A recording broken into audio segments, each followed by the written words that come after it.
I have never understood why it is greed to want to keep the money you have earned, but not greed to want to take somebody else's money.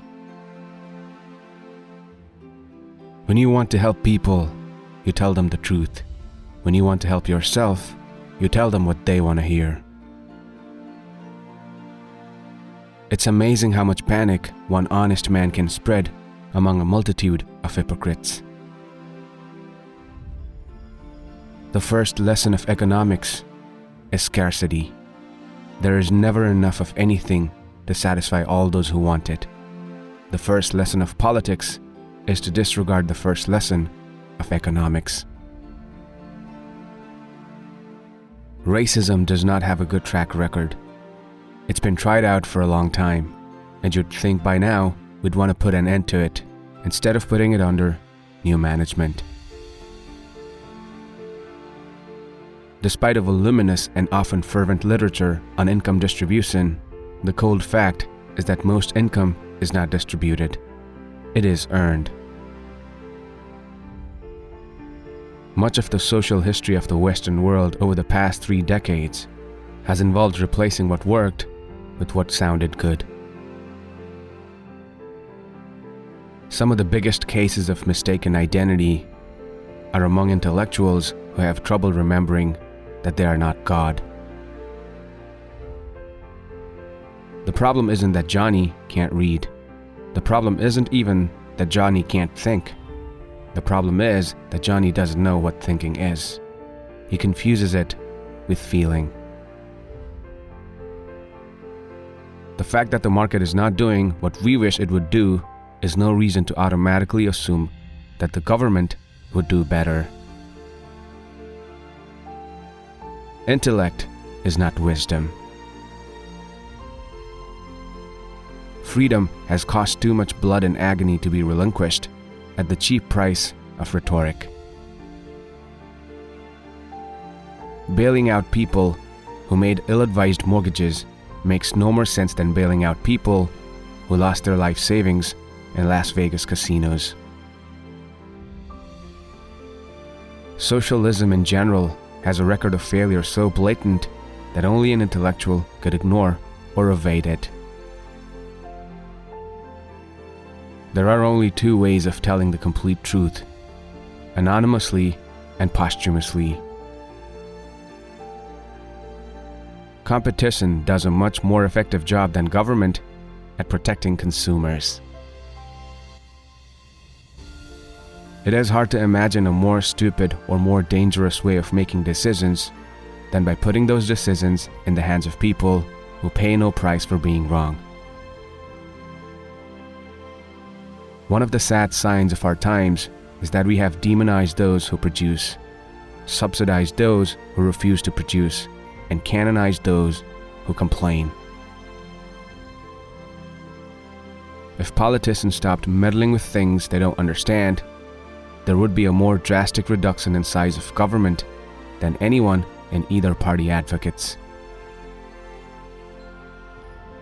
Rhetoric is no substitute for reality. The most basic question is not what is best, but who shall decide what is best. It doesn't matter how smart you are, unless you stop and think. Virtually no idea is too ridiculous to be accepted, even by very intelligent and highly educated people, if it provides a way for them to feel special and important. Some confuse that feeling with idealism. Life does not ask what we want. It presents us with options. When people get used to preferential treatment, equal treatment seems like discrimination. The fact that so many successful politicians are such shameless liars is not only a reflection on them, it is also a reflection on us.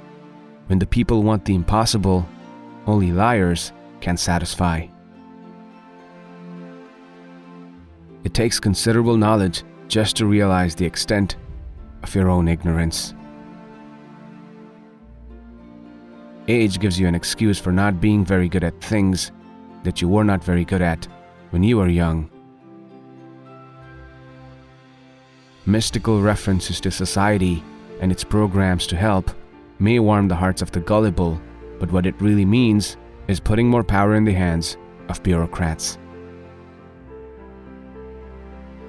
Everyone may be called comrade, but some comrades have the power of life and death over other comrades.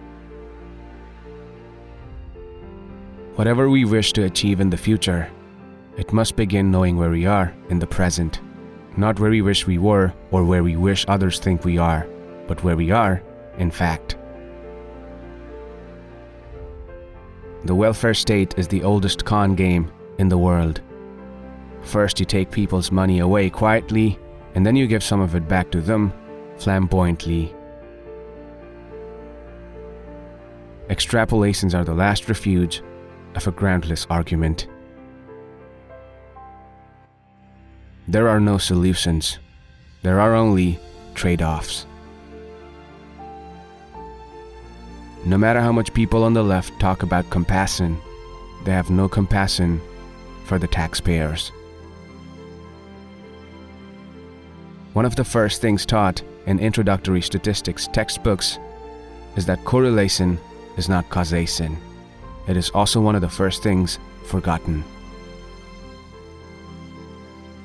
Liberals seem to assume that if you don't believe in their particular political solutions, then you don't really care about the people that they claim to want to help.